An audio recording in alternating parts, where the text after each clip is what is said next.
Hey, hello, everybody. This is Ed Robinson. I'd like to welcome you to the Deep End with Ed podcast. The Deep End. The Deep End. The Deep End. With Ed Robinson. The Deep End.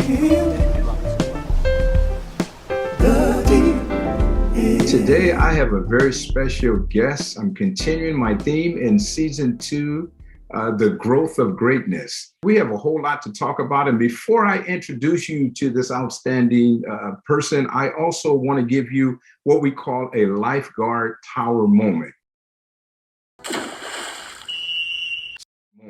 And you know, audience, that is where we do something for others. It's all about doing something for other individuals. So here's what I want you to do. I want you to pull out a piece of paper. I want you to go to this website. I want you to go to O Orange, C County, and then hyphen or dash, C for community, F for foundation. So let me say that again, OC-CF.org.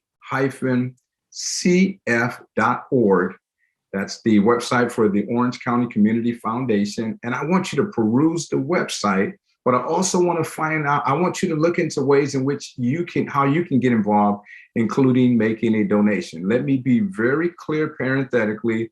Tammy did not ask me to do that. I'm always looking for organizations. If any of you have been following and going on a ride with me, I'm always looking for organizations in which we can make a difference. So that's the first thing that I want you to do. I have Tammy Tumbling. Tammy is the first ever executive vice president and chief operating officer for the Orange County Community Foundation. And if that isn't enough, she is also the founder of the Orange County Community Foundation's African American Alliance Fund, which we'll learn a little bit more about that. So Tammy, thank you very much for being here this morning. I'd like to welcome you. Thank you, Ed. I'm so excited to be with you this morning by way of your podcast. Super excited. Thank you, Tammy. So Tammy, again, thank you very much. And Tammy, we want to just jump right to it. You are an iconic person. People read about you. They see your stories on PBS and LA Sentinel and all kind of newspapers and so forth and social media. Tell us about Tammy. Where did you grow up? Tell us about your background. Oh, thank you, Ed. Thank you so much for this opportunity. I'm a straight out of Compton kid. I was born in Los Angeles County, and around the 70s, my parents and my mom moved us into Compton, and we were pretty modest family, very humble beginnings.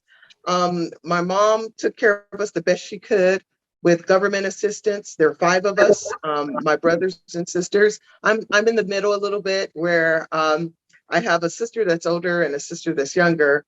And then there's twins and then a younger brother. So I'm kind of like the middle kid, but the twins kind of throw you off.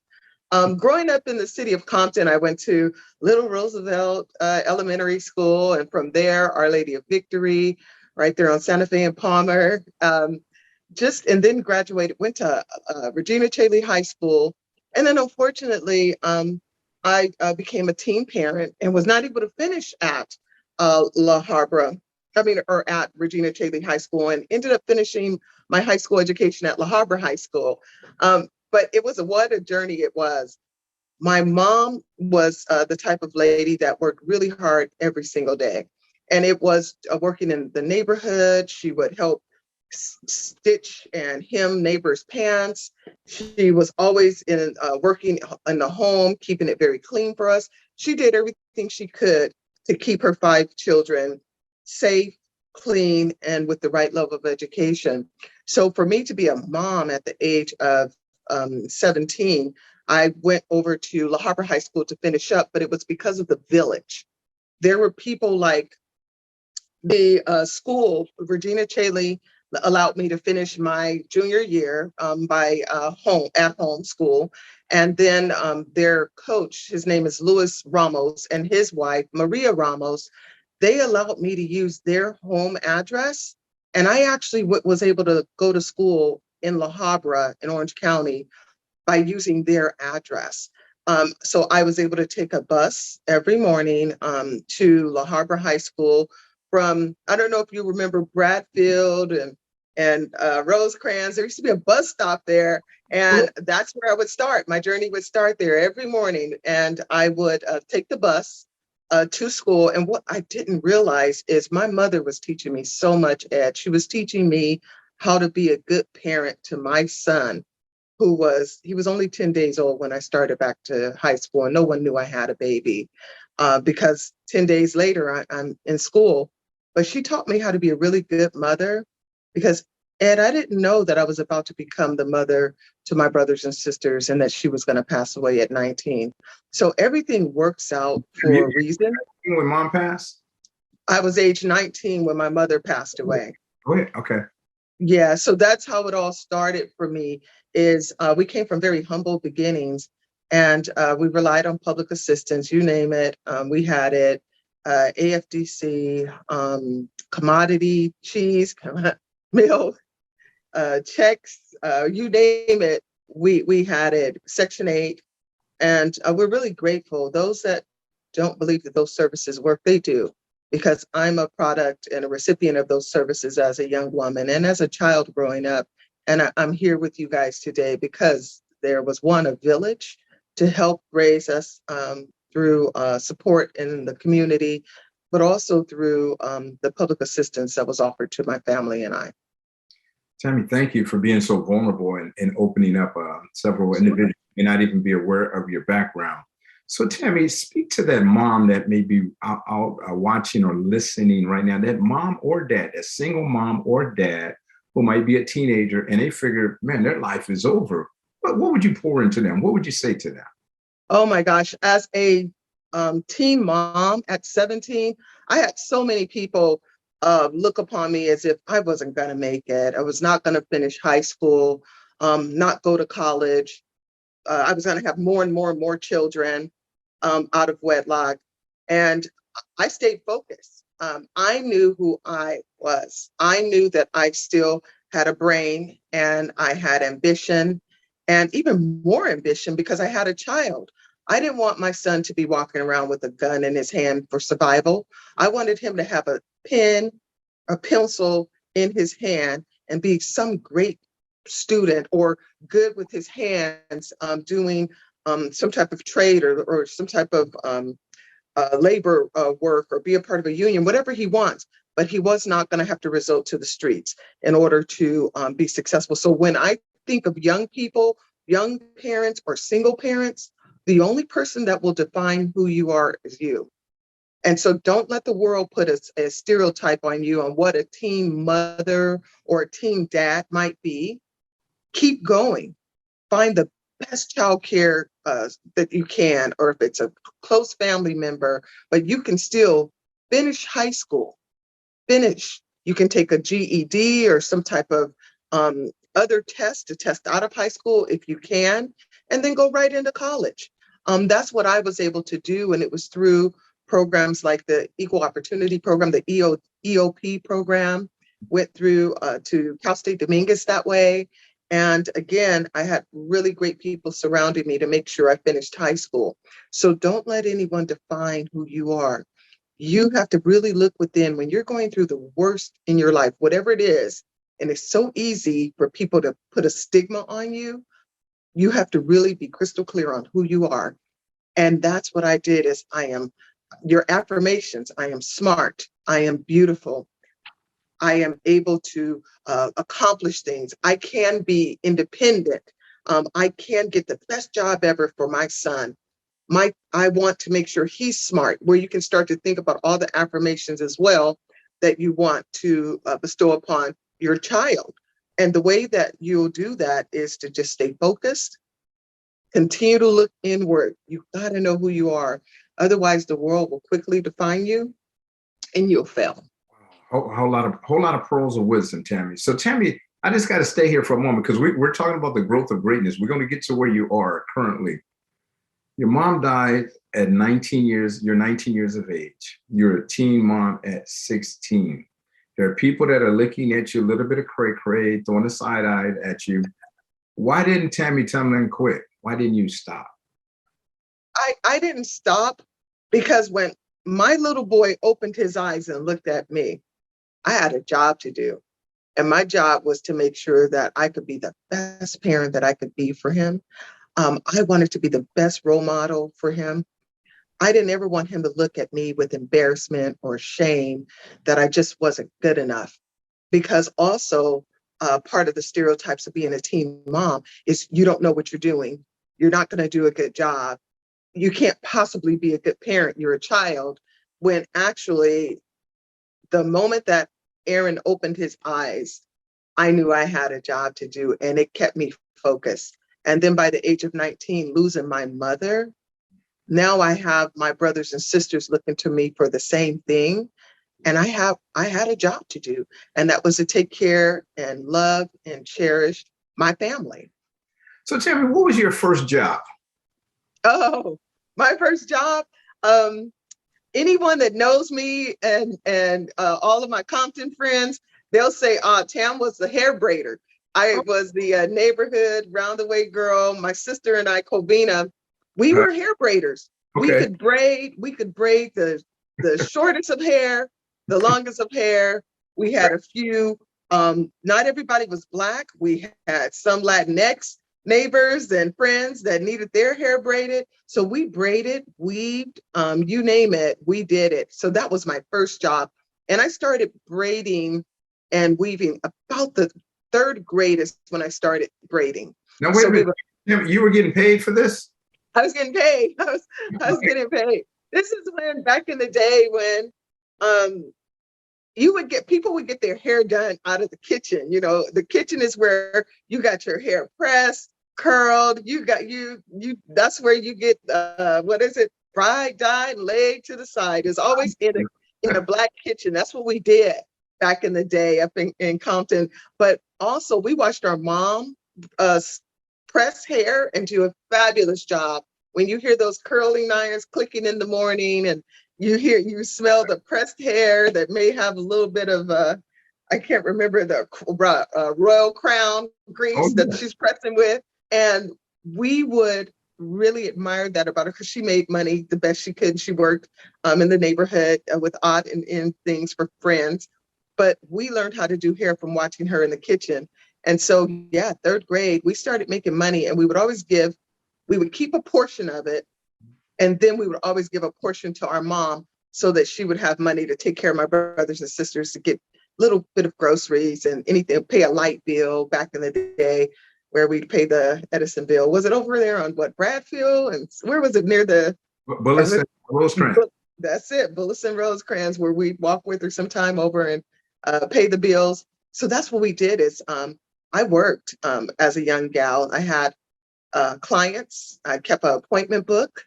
And as they would call, I would give them times and prices. And you couldn't talk on the phone while you were doing hair. You get in and you learn so much from all those beautiful women that would come to visit to get their hair styled and braided or whatever it was. So that was my first job, and I really loved it. I met so many people that way. Well, it sounds like your mom was a great lady, great example. So it sounds like she's taught you creativity, entrepreneurship, work ethic, how to think outside the box, traits that I believe you still carry on to this day. Yes, yes, go right ahead, Ed. I'm sorry. I was just laughing when you were talking about braiding hair in the kitchen. For those of you that have Netflix, and if you haven't seen Colin Kaepernick's documentary, Black and White, there's a scene in there where he's a younger guy and, he grew up with, white parents. So the mom didn't know what to do. So she took him to the neighborhood, and there's this sister there braiding his hair in the kitchen. Keep going. That's right. And I think she braided it too tight. He couldn't sleep for a couple of days. Absolutely. That was a great scene. So that was our story. And I don't know if you remember at downtown Exum, where you could go downtown and the bus depot was right behind. You had Newberry's. That was our place to go. After we would braid hair, my sister and I would, my mom would give us a chance to jump on a bus and go to downtown Exum and do a little shopping. We were getting like little Jordache jeans, thinking we were doing something. So she taught us also to save part of it as well. And then a portion of it was used to buy ourselves something nice for our hard work.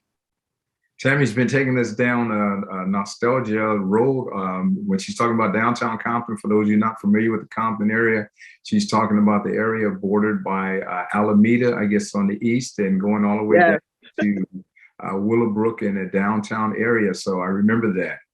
And Tammy, so when you and I first connected several years ago, you were working for United Way of Greater LA, and I was working for Southern California Edison. I'm going to set this up as best as I could. And you at the time, you were kind of loaned to me because we were doing some work there. We were doing the Rebuild LA there in Compton. And I remember Tammy came in, and Tammy was the one that was always asking the questions, not putting anyone on blast, but she just had intellectual curiosity. So we did our different things. Tammy goes on, she goes all the way up, and reaches the upper echelon there at the United Way of LA. She left there. Then she starts working at Southern California Edison. And Tammy, you were in several responsible positions, but I want to make a point. So Tammy was reporting to me, and then 5-6 years later, I'm reporting to Tammy Tumbling. Tammy, let's talk about that experience. Tell me about that. That story.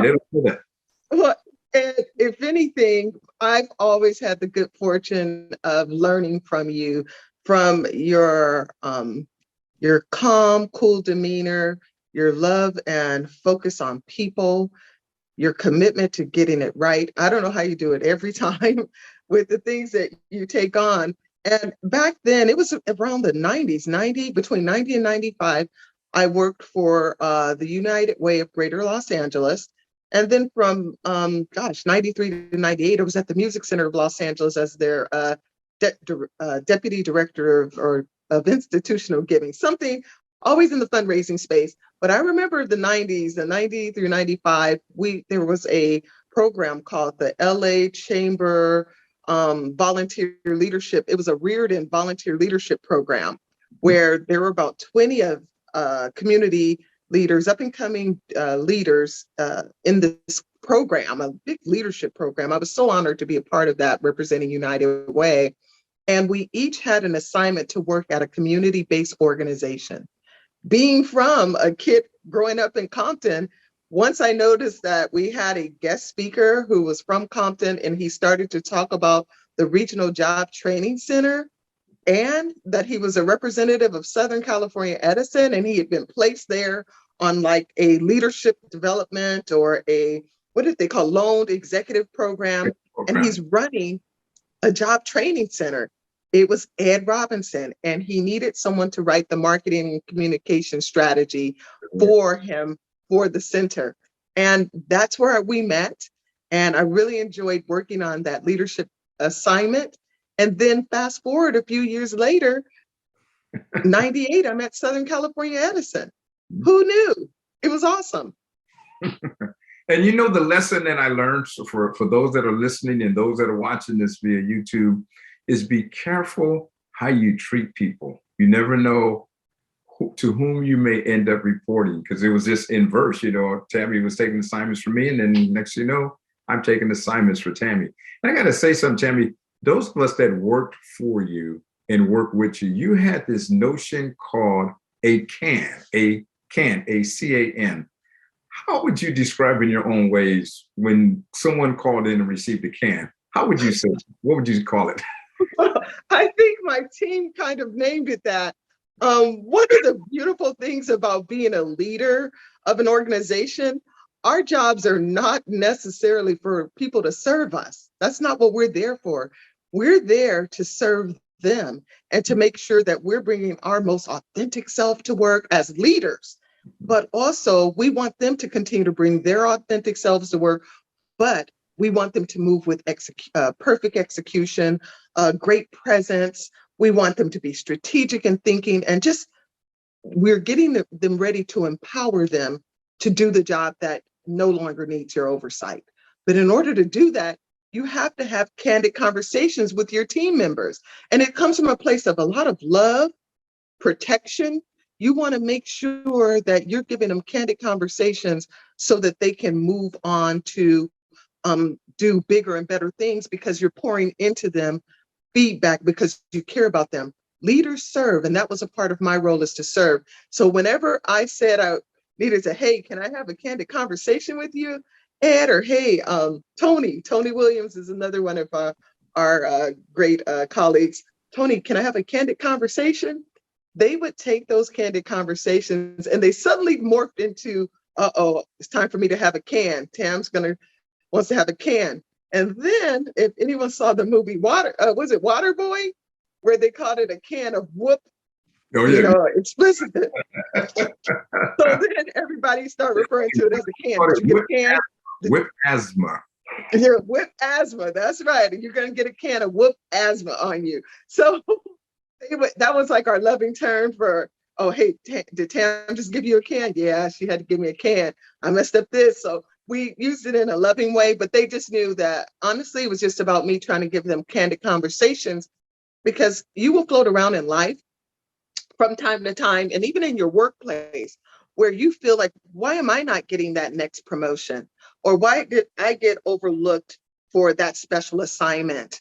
Or how do I progress overall? But no one's having those conversations with you to help you to improve you. And so for me as a leader, it's my job to provide the feedback that employees need in order to be successful. You don't just give them the can and leave them dead on the road. You give them the can and then you start huddling with them on solutions. Like, so, okay, so what can we do? What type of training? Or, hey, do you want to shadow someone? Or should I meet with you and mentor you a little more? So it's not that the can is just given. It's like a candid conversation. And then we start rallying and trying to come up with solutions. But it's hard to find people out there that will give you those conversations, those candid, honest conversations, for two reasons. One, they generally probably don't care, or it takes a lot of courage. So those were the cans. I agree with you, Tammy. Thank you for aptly describing the can, short for Candid Conversations. Because I remember in my many years, I had two kind of leaders. I had the peaceful speakers and I had the truthful speakers. The peaceful speakers were the ones who they kind of say what they think you want to hear and so forth. Whereas the truthful speakers like Tammy Tumbling, Tammy was the one that would just tell it just like a TIS is, and you needed to hear that. And there is a community of us that still stay in contact with each other. And we still laugh about those things, how Tammy really pushed us to be better. And I just want you to know, I was one of the recipients and I certainly appreciate that. So thank you for that, Tammy. Always, Ed, you're welcome. And thank you for also seeking. I'm a seeker of feedback, personally and professionally. It means just as much to me as it does to employees to get candid conversations. And I appreciate all the candid conversations you've given me, Ed, over the years as friends. I appreciate that. You're welcome. And Tammy, the other thing that I wanted to ask you, when was the last time you've been on a public bus? Oh my gosh. The last time I was on a public bus was when I was with you and we were in Washington, D.C. And we assumed that we could walk from downtown D.C. area, that Howard University was walking distance. If I'm not correct, that's kind of similar to trying to walk from Compton to UCLA. I'm just making up stuff. I'm not good about distance, but it was something that far, but we thought we could walk. And so we started to walk because we weren't really sure. We weren't holding GPS things. We were there for, I want to say Edison sent us there for the Congressional Black Caucus. Right. And I think that's why we were there. And we got there a little early. So we said, oh, let's kill some time. Hey, let's go to Howard. I've never been to Howard. We ended up taking a bus ride of a lifetime. There were so many people on the bus that every time someone came in, Ed is like super friendly. So Ed wants to talk to everybody on the bus. And one lady had on her little like a bonnet. She starts straightening out her bonnet and patting her hair. And I'm like, I will speed down Yvonne if I have to, which is his lovely, fabulous wife. I said, don't make me call Yvonne with this lady over here with this bonnet. But we just literally thought we could get there. And so once we realized how far away we were from Howard, we jumped on a bus and we just had the time of the life because there were so many wonderful people that we can interact with on the bus. And once we arrived at Howard, it was really breathtaking to see it because I have so many friends and colleagues that have graduated from Howard. It was so nice to feel what they have felt and the pride that they have felt from going to a historically Black college. So that was our road trip. It was amazing. And the reason why I asked Tammy to share that story is because Tammy was an executive even then, and she was still not afraid to go into the neighborhood, the public transport. Oh, no. There's a young lady named Iman Straughter, who's an attorney now, and she was a student there, and she gave us this tour. I just called her up and told her we were there. And then my daughter, Danielle, ended up going several years later. So Tammy, thank you very much. I just wanted to let people know the totality of you and what you're all about. So Tammy, so as I mentioned at the onset, you're the first executive vice president and chief operating officer for the Orange County Community Foundation. Tell us, Tammy, in a nutshell, what does that entail? What is a typical day like for you? Oh, sure, absolutely. I am super excited to be an executive at the Orange County Community Foundation under the leadership of Shelley Haas. And it's so amazing that I was selected for that position because I was getting prepared for it for many, many years and just had no idea. What I'm responsible for is almost everything in the foundation. It's a $500 million foundation. That's what we have in assets. We have about over 640 funds that are set up in the philanthropic funds where donors advise on them. And we have granted about $1 billion back to the community collectively over the past 30 years. We're so excited by that as well. And we perform in granting in the top 2% in the nation. And what that means in top 2%, there are 740 other community foundations across the nation, and we're in the top 2% in how much money we give away to the community. So that's exciting. Now for me, as the COO, I am responsible for all of the philanthropic programs and initiatives that are associated with the foundation: workforce development, veterans initiative. We've done some census work. We have what's called giving days, where there's fundraising opportunities for our nonprofit organizations.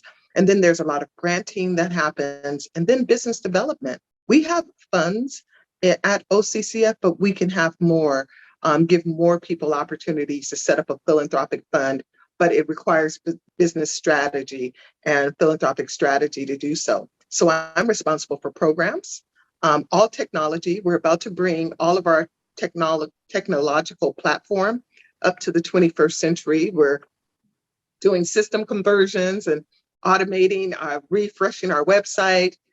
We're also looking at tools that we can use internally for automation for our employees. So we're moving in the technology space. We've also started to look at things like Bitcoin to see how we can bring that into a place where our donors can our future donors are going to be interested in making donations via Bitcoin. So we're working on that type of technology as well. And then I also have the marketing communications team, which everything that you see externally is branding, our reputation and brand. That's through the marketing communications team. People and culture.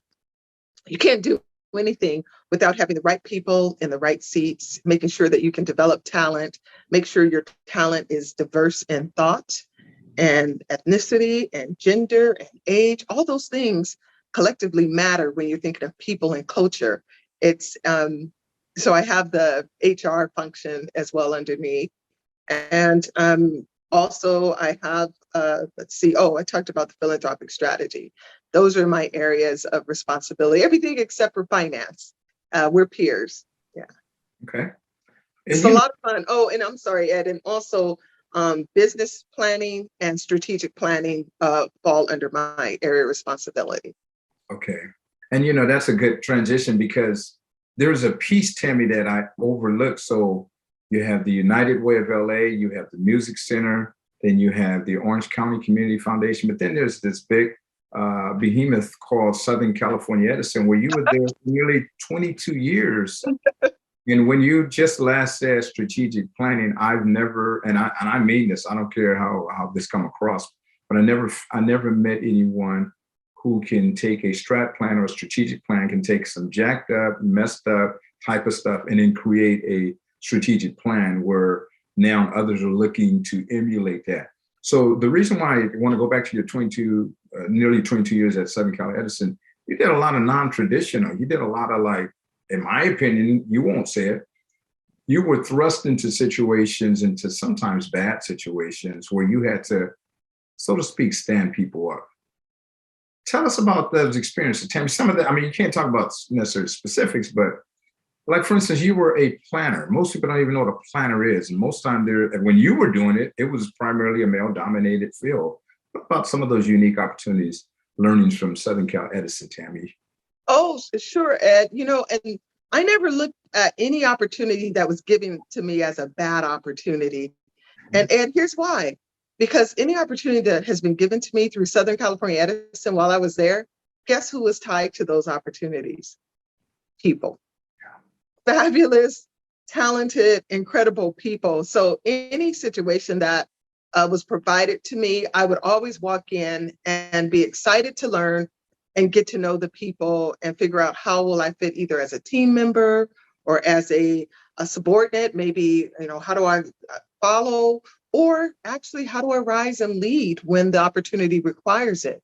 So I've been in some non-traditional roles. Yes. I was a service planner, which was, we were responsible for distribution systems, designing distribution systems, which were for service. So let's say you wanted to build a big, beautiful home at the top of a mountain and there was no electrical service there.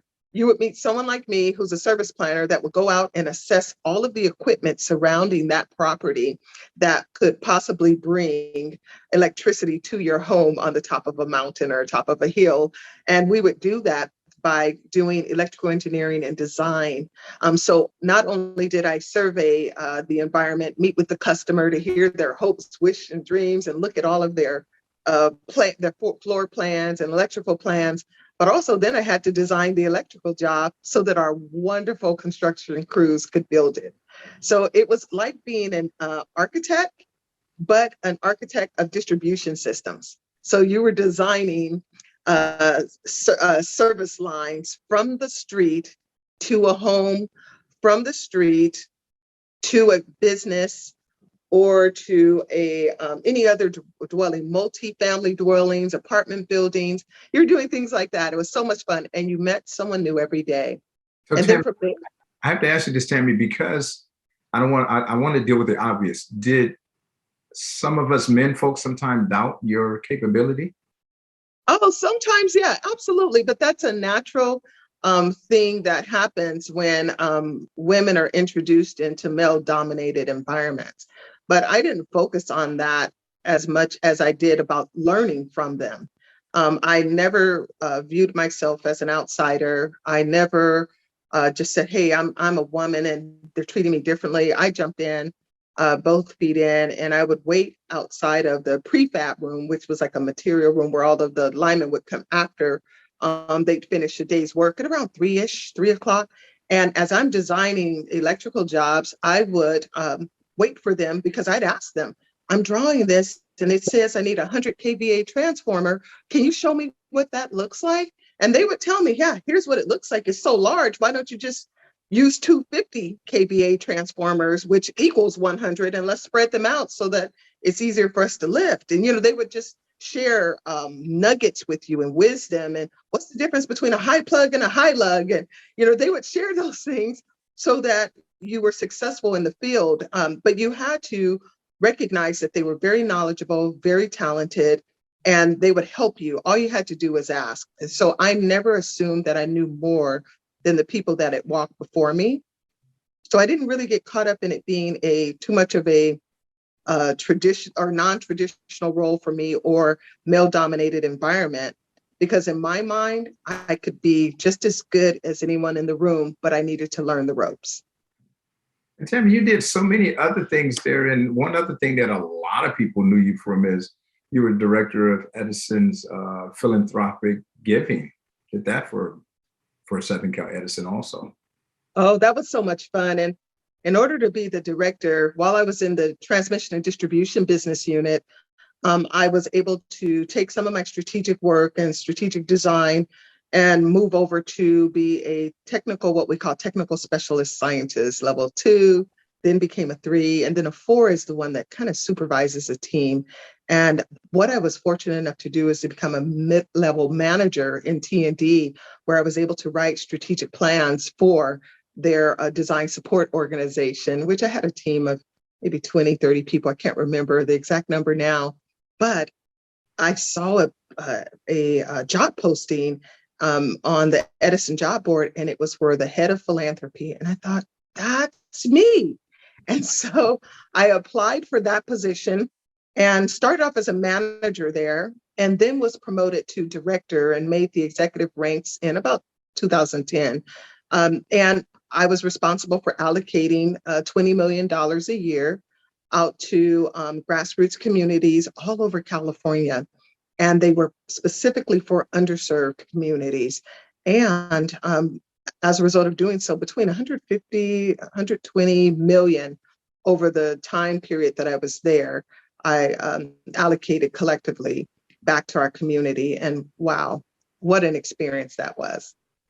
And speaking of experiencing creating things and making things happen, you also are the founder of the Orange County Community Foundation's African American Alliance Fund. So a couple of questions around that, Tammy.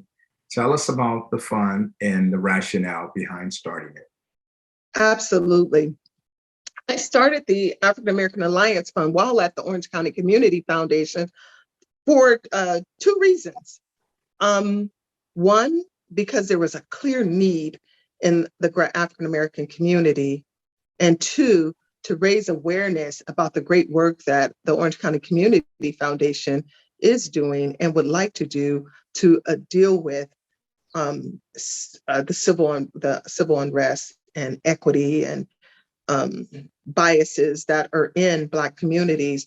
We're here to support that in Orange County, and Orange County Community Foundation under Shelley Haas's leadership. We're on it. We're on the job. The reason I started is I was standing in front of the television. It's height of COVID. It was like May-ish, something like that. And it was May 2020. And I just didn't know what my role was going to be. There were so many young people out and older people out protesting and, really making raising their voices and making their voices be heard. And I thought, but what about me? Well, what makes me a part of this movement? And I thought philanthropy. So after the loss of George Floyd, Ahmaud Arbery, Breonna Taylor, and the world stood still. We were all standing still to see it. It was one of the most devastating things to watch. And we weren't experiencing it as Black people or feeling it alone. Everyone saw it. I think we have so many allies for these issues now because the world was standing still at a time during the pandemic and we all saw it. So I thought, I'll build something that we can all participate or use. And that's where on Juneteenth, we launched what's called the African American Alliance Fund. I used 25,000 of my own financial resources so that I could be the first African American philanthropist or founder of a fund at the Orange County Community Foundation, and to set up the first fund for African American issues. And since that time, our fund has raised about $425,000 in 2 years. Juneteenth 2020, Juneteenth was not a federal holiday by then. So I don't know how God blessed me with the foresight to roll it out on that day so it would always be remembered. And then fast forward a year later, it's now a holiday. Just amazing. Who knows? It's all the divine interventions, grace of God. Wow, that's amazing, Tammy. Thank you for sharing that. And those of you, if you want to continue to see the fund grow from 25K to over 400,000, you can go to OC-CF.org and just look for African American Alliance Fund. Thank you very much for that, Tammy. So, Tammy, how was you alluded to COVID earlier. How has COVID impacted the Orange County Community Foundation, if any? Oh, it's not necessarily any different than any other business or community. I can say for me personally, how it's impacted me is in May of 2020, I lost my father to COVID.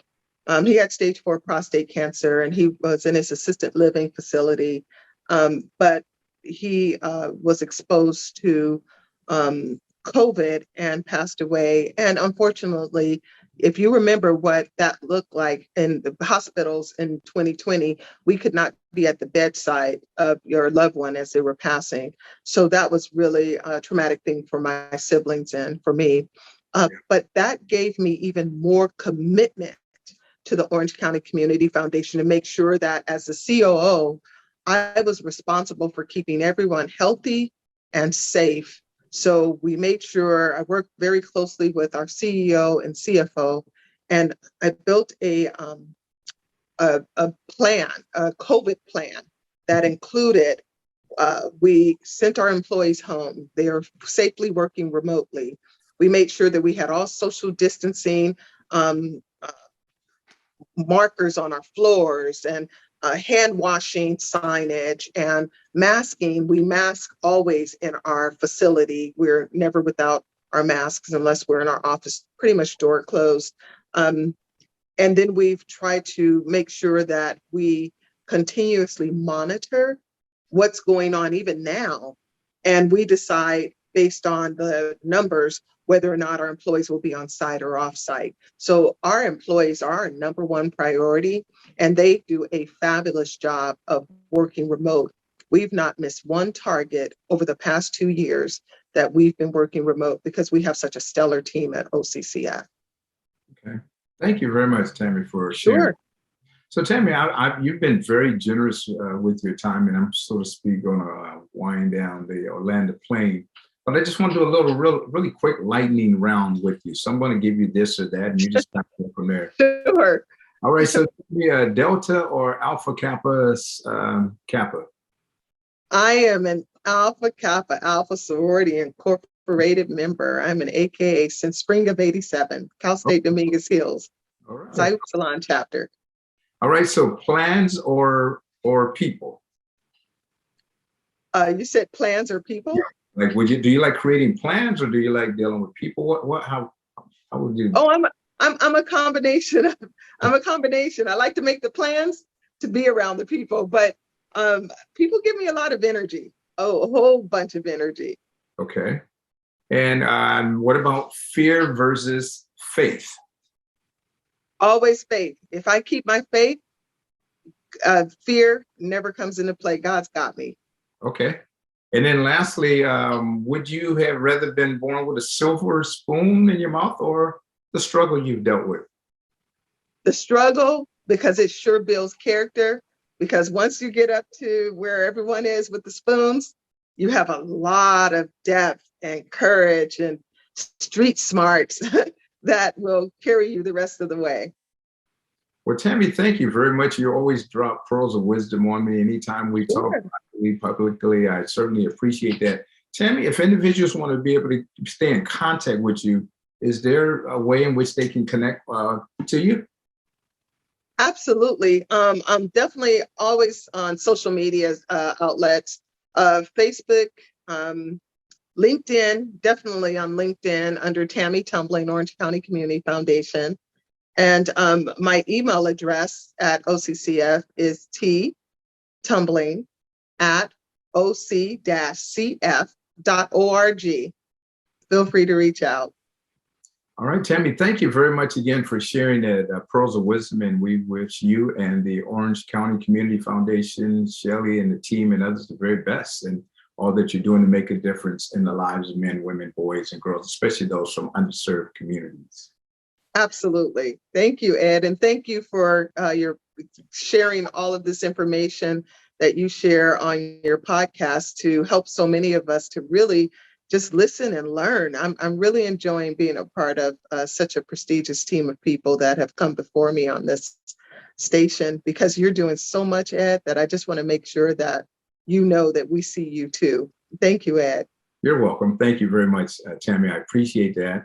And as always, we always like to leave you with a coachable moment, something that you can do for yourself. So what I want you to do is, after listening to this inspiring message, conversation with Tammy Tumbling, I want you to pick at least just one thing that she may have shared over her illustrative life and the challenges, the struggles, the things she's overcome. And I want you to apply that to your life. How does that apply to me? You might be a single mom, a single dad. You might be in a situation where you're trying to move up the corporate ladder or the nonprofit ladder. Tammy shared a lot of tidbits. You might even be in a position where you either receive a can or you need to give somebody a can. So take one of those things and apply it to your life. As always, we ask that you would share this information with us or with other individuals. You can share that information on Facebook, Instagram, YouTube, and Deep End with Ed. And the Deep End with Ed podcast is a Beyond the Mask conversation production. I'm very grateful for Nicole Robinson, who has been producing and hosting these for me from the onset. And so I'm very grateful. So again, share this with someone, tell someone else about some good things that are happening, and dare to be different, because it is the difference that makes the difference. So again, thank you very much, and God bless you.